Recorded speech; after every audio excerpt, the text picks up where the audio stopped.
دیکھیے تمام نبی اور رسول مبلغ بن کر آئے، داعی بن کر آئے، بشیر بن کر آئے، نذیر بن کر آئے، بشارت دینے والے کہ اللہ کے راستے پر آؤ گے فروح و ریحان و جنت نعیم، اور اگر انذار کرنے والے نذیر بن کر آئے، اگر غلط راستے پر جاؤ گے تو جہنم ہے۔ حضور بھی یا ایھا النبی انا ارسلناک شاہدا و مبشرا و نذیرا و داعیا الی اللہ باذنہ و سراجا منیرا، یہ جو 5 حیثیتیں ہیں یہ مشترک ہیں حضور میں اور تمام انبیاء میں۔ اگرچہ ہر حیثیت میں حضور کی اپنی شان ہے جس میں کوئی دوسرا نبی ان کے قریب نہیں آ سکے گا، لیکن نوٹ کیجئے یہ آیت جو میں اس وقت آپ کے سامنے رکھ رہا ہوں، جس کے لیے نصرت مطلوب تھی، آؤ میرا ہاتھ بٹاؤ، یہ قرآن میں 3 دفعہ آئی ہے محمد الرسول اللہ کے لیے، اور کسی کے لیے نہیں آئی۔ ابراہیم کی نسبتیں دیکھیے، 3 نسبتیں ہیں کتنی اعلیٰ بلند۔ خلیل اللہ ہے واتخذ اللہ ابراہیم خلیلا، ابو الانبیاء ہے، سینکڑوں رسول اور نبی ان کی اولاد میں آئے۔ حضرت اسحاق کی اولاد سے، وہ جو prophets of the old testament ہیں ان کی کتابیں جو ہیں صحیفے ہیں دیکھیے۔ پھر حضرت اسماعیل کے اولاد میں حضرت محمد صلی اللہ علیہ وسلم، مدیان کی اولاد میں حضرت شعیب۔ یہ بہت کم لوگوں کو معلوم ہے کہ حضرت ابراہیم کی ایک تیسری زوجہ بھی تھی، ہاجرہ، جو مصر کے بادشاہ کی بیٹی تھی، جو پھر کنیز کے طور پر مصر کے بادشاہ نے پیش کی، ان سے اللہ نے بیٹا دیا اسماعیل۔ سارا جو حضرت ابراہیم کے اپنے خاندان سے تھی، کیونکہ بانجھ تھی، ساری عمر اولاد نہیں ہوئی، بڑھاپے میں اللہ نے اسحاق عطا کر دیا۔ پھر آپ نے ایک اور شادی کی تھی، قطورہ، ان سے 6 بیٹے دیے تھے اللہ نے حضرت ابراہیم، ان میں سے ایک مدین تھا جس سے قوم مدین بنی ہے، جس میں حضرت شعیب کو بھیجا گیا۔ باقیوں کی تاریخ ہمیں معلوم نہیں۔ حضرت اسحاق کے بھی 2 بیٹے تھے اور جڑواں تھے۔ ولادت جب ہوتی ہے جڑواں بچوں کی تو پہلے ایک پھر دوسرا آتا ہے نا، تو اس اعتبار سے اسے بڑا چھوٹا کہہ دیتے ہیں، چاہے تھوڑی سی دیر کا وقفہ ہو، لیکن وہ بڑا چھوٹا تو ہو گیا۔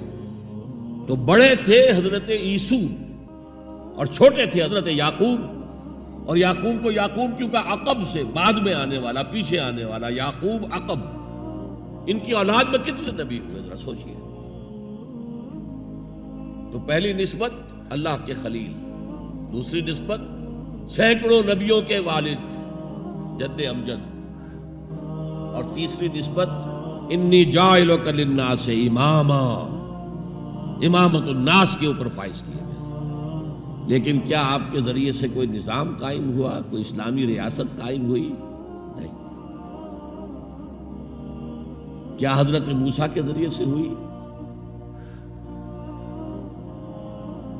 حضرت موسیٰ وہ ہیں جن کا ذکر قرآن میں ہم کہیں گے، یہ اگرچہ نام لے کر حضور کا تذکرہ بہت کم ہوا ہے قرآن میں، زیادہ نہیں،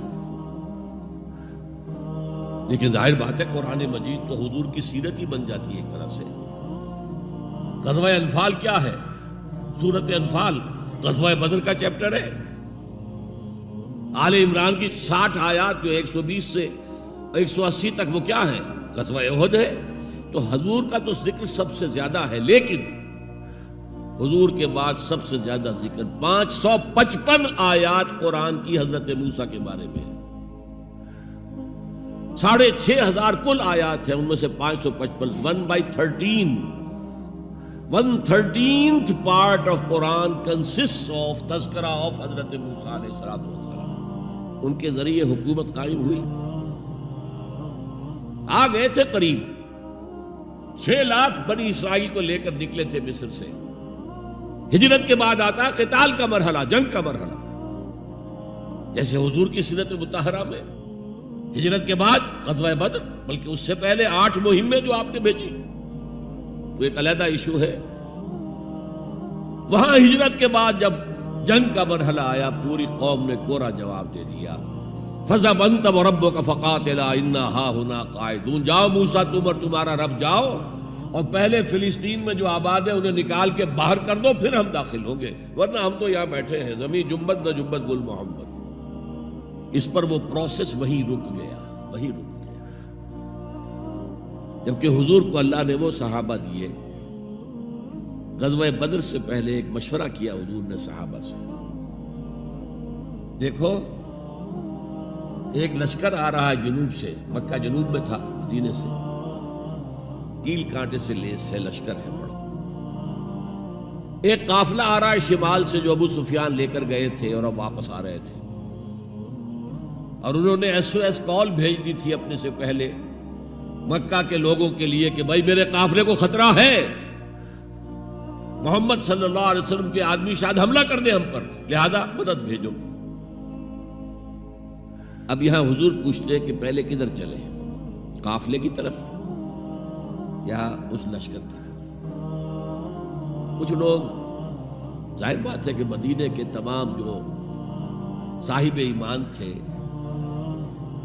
مکے سے جو آئے تھے وہ بڑی بھٹیوں میں سے گزر کر آئے تھے، بڑی آزمائشوں میں سے گزر کر آئے تھے، بڑی سختیاں جھیل کر آئے تھے، لہذا وہ بہت گہرے تھے ایمان میں، بہت پختہ تھے۔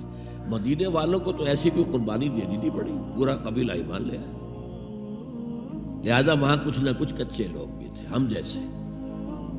وہ کہا جی چلیے ذرا قافلے کی طرف چلیے، 30 یا 50 آدمی سنا ہے کہ ان کے ساتھ ہیں، وہ حافظ، اور مال بہت ہے، ہمیں بہت مال مل جائے گا، اور نمبر 2 یہ کہ ہمارے پاس تو ہتھیار بھی نہیں ہے، ہم ان کے ہتھیار تو لے لیں گے کم سے کم، پھر لشکر سے لڑیں گے۔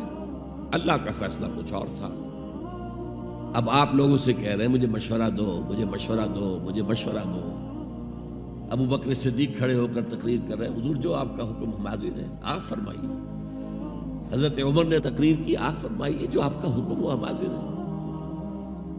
حضرت مقداد ابن الاسود کھڑے ہوئے رضی اللہ تعالی عنہ، حضور ہمیں موسیٰ کے ساتھیوں پر قیاس نہ کیجئے جنہوں نے کہہ دیا تھا فَاذْهَبْ أَنْتَ وَرَبُّكَ فَقَاتِلَا إِنَّا هَاهُنَا قَاعِدُونَ۔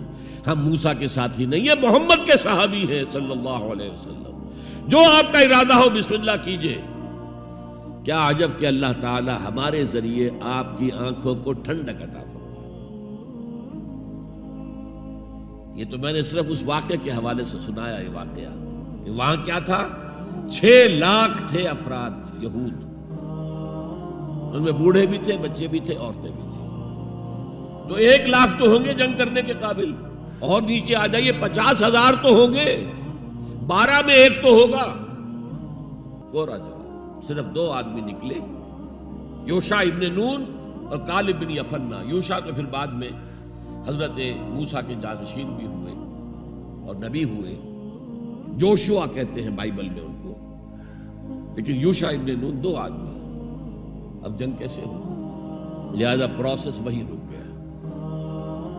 حضرت موسیٰ علیہ السلام کے ہاتھوں کو اسلامی حکومت، اسلامی ریاست قائم نہیں ہو سکی۔ حضرت عیسیٰ کا تو سوال ہی نہیں، 3 سال آپ نے دعوت دی ہے اور یہودی علماء جو ہے جان کے ان کے دشمن بن گئے۔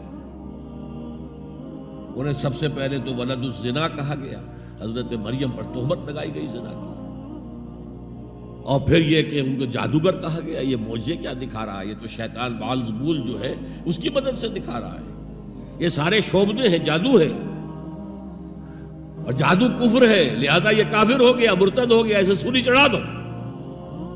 تو نظام کیا قائم ہونا تھا، ریاست کیا قائم ہونی تھی؟ عیسائیوں کے مطابق، یہودیوں کے مطابق تو سولی چڑھ گئے، عیسائیوں کے مطابق ہے کہ بعد میں اتار لیا گیا اور ایک جگہ رکھا گیا تو وہاں پھر زندہ ہو کر پھر آسمان پر اٹھ گئے۔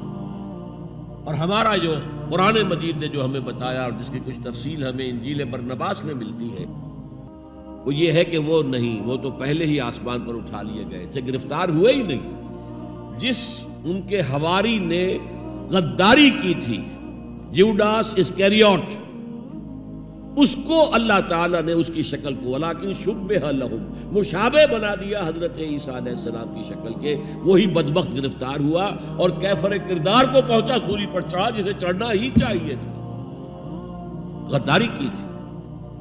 بہرحال میں کہہ رہا تھا کہ یہ کام انذار، تبشیر، واعظ، نصیحت، تعلیم، تبلیغ، تربیت، تزکیہ، یہ سب رسولوں نے کیا اور حضور نے بھی کیا.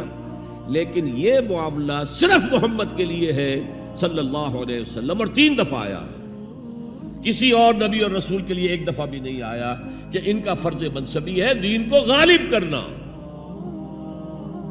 صرف تبلیغ نہیں، غالب کرنا.